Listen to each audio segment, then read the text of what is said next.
بسم اللہ الرحمن الرحیم۔ اسلام اور غیر مسلموں کے ضمن میں ہمارے معاشرے میں بہت ساری غلط فہمیاں پائی جاتی ہیں۔ ان کا نہ صرف یہ کہ ضروری ہے کہ ہم ادراک کریں، بلکہ اس کے ساتھ ساتھ یہ بھی ضروری ہے کہ ان کے بارے میں صحیح بات جاننے کی کوشش کریں۔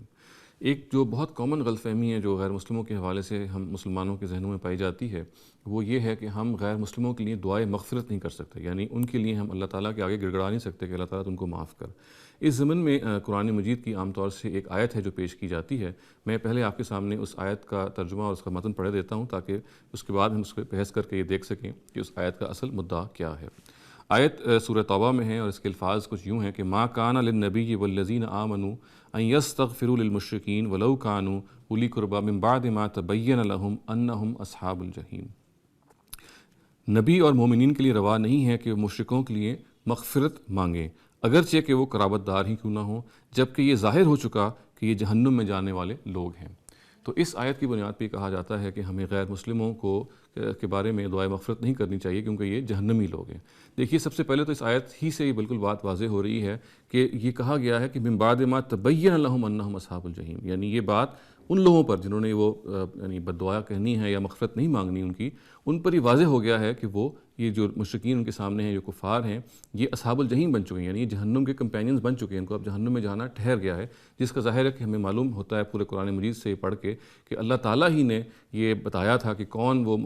پیغمبر کے مخاطبین ہیں جنہوں نے حق کو اب جانتے بوجھتے جھٹلا دیا ہے، اس کا انکار کر دیا ہے اور اب یہ جہنم میں جائیں گے۔ تو یہ بات جان لینی چاہیے کہ اصل میں یہ جو نان مسلمس کا لاٹ ہے، جو یہاں پہ زیر بحث ہے، جو کیٹیگری یہاں پہ زیر بحث ہے، وہ ان کفار کی زیر بحث ہے جنہوں نے حق کو جانتے بوجھتے ہوئے، یعنی حق کو صحیح سمجھتے ہوئے اس کے بارے میں بالکل ان کو وضو تھا، وہ جانتے تھے کہ حق ہے، پھر بھی انہوں نے اس کا انکار کر دیا، اور اس کی اطلاع بھی پھر اللہ تعالیٰ نے نبی صلی اللہ علیہ وسلم کو دی اور بتایا کہ دیکھیے کہ یہ وہ لوگ ہیں جنہوں نے اب آپ نے جتنا بھی ان کو دعوت دینی تھی وہ مکمل ہو گئی، ان کی جو آپ نے بات پہنچانی تھی آپ کا کام پورا ہو چکا ہے، اب ان دلوں میں کوئی تیل نہیں ہے، ان میں اب کوئی اس کا موقع نہیں ہے کہ یہ واپس رجوع کریں گے اور ایمان لے کے آئیں گے، اور اس کے بارے میں پھر ان کو مطلع کیا گیا کہ یہ وہ لوگ ہیں کہ اب ان کے بارے میں آپ کو دعائے مغفرت بھی نہیں کرنی کیونکہ یہ اصحاب الجحیم ہیں، یہ جہنم کے کمپینینز ہیں، جہنم میں رہنے والے ہیں۔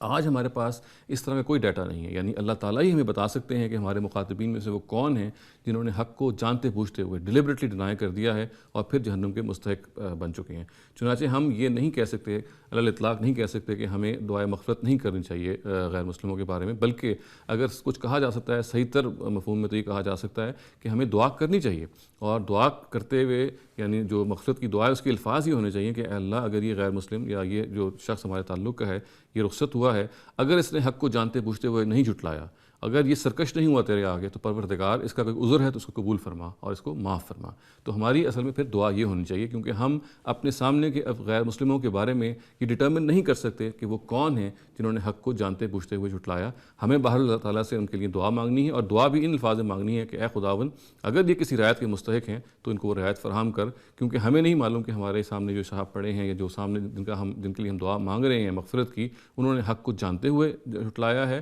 یا کسی اور وجہ سے۔ اقول قولی ھذا واستغفر اللہ لی ولکم ولسائر المسلمین والمسلمات۔